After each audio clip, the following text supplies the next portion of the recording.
আজকে কিছু video footage দেখে আমি হতভম্ব হয়ে গেলাম। কোন রাজ্যে আমরা বসবাস করছি? পুলিশ মন্ত্রী কি নির্দেশ দিচ্ছে পুলিশদেরকে? যেভাবে হবু টিচারদের সাথে আজকে পুলিশ আচরণ করলো, এটা কোনোভাবেই মেনে নেওয়া যায় না। আমি তীব্র নিন্দা ধিক্কার জানাচ্ছি পুলিশ মন্ত্রীকে যে আপনার পুলিশকে সংযত হতে বলুন। মানুষ এখনো পুলিশের পক্ষে যে সম্মান দিচ্ছে, হয়তো আগামী দিনে নাও দিতে পারে। আমরা চাই না পুলিশ কোনোভাবে অসম্মানিত হোক, কিন্তু যেভাবে আজকে 2022-এর টেট পাস পরীক্ষার্থীদের যারা ইন্টারভিউয়ের জন্য যারা আজকে পরিষদ ভবনের দিকে এগিয়ে যাচ্ছিলেন দাবি নিয়ে যে ইন্টারভিউ করতে হবে, দ্রুত ইন্টারভিউ এবং মেধার ভিত্তিতে নিয়োগ করতে হবে, তাদের উপরে যেভাবে ঝাঁপিয়ে পড়লো, এটা মেনে নেওয়া যায় না। 2017-এর পরে 2022 5 বছরের বেকারত্বের জ্বালা, তারপরে পরীক্ষা দেওয়ার সুযোগ পেয়েছে টেট। 2023, 24, 25 শেষ হতে চলেছে, এখনো পর্যন্ত ছেলেগুলোকে, হবু শিক্ষক শিক্ষিকাগুলোকে ইন্টারভিউর জন্য ডাকা হলো না।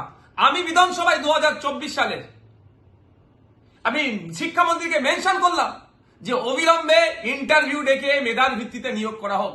একদিকে শিক্ষকরা হবে, স্কুলগুলো বন্ধ হতে চলেছে, অপরদিকে মেধাযুক্ত যারা আছে টেট 2022-এ যারা পাস করে আছে তাদেরকে ইন্টারভিউ পর্যন্ত ডাকা হচ্ছে না। তাদের ডিমান্ড কি ছিল? ইলিগাল ডিমান্ড তো নয়, বৈধ দাবি নিয়ে পরিষদ ভবনের দিকে এগিয়ে যাচ্ছিল। সেখানে যেভাবে আক্রমণ হলো তাদের উপরে পুলিশকে দিয়ে মেনে নেওয়া যায় না।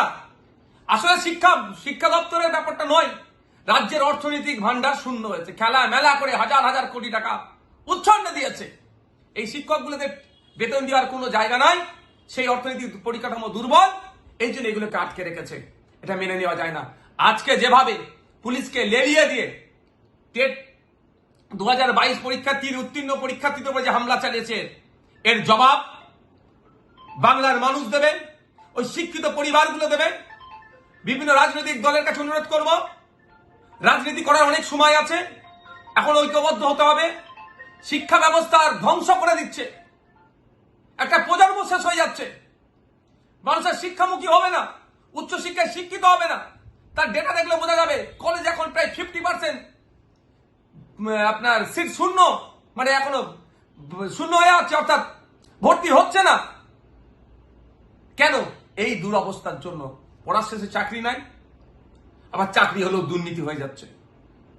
তো আমি অনুরোধ করবো সকলকে এগিয়ে আসুন, এই 2022 টেট উত্তীর্ণ ছাত্রছাত্রীদেরকে দ্রুততার সাথে ইন্টারভিউ ডেকে মেধার ভিত্তিতে নিয়োগ হোক, এই দাবি তুলুন।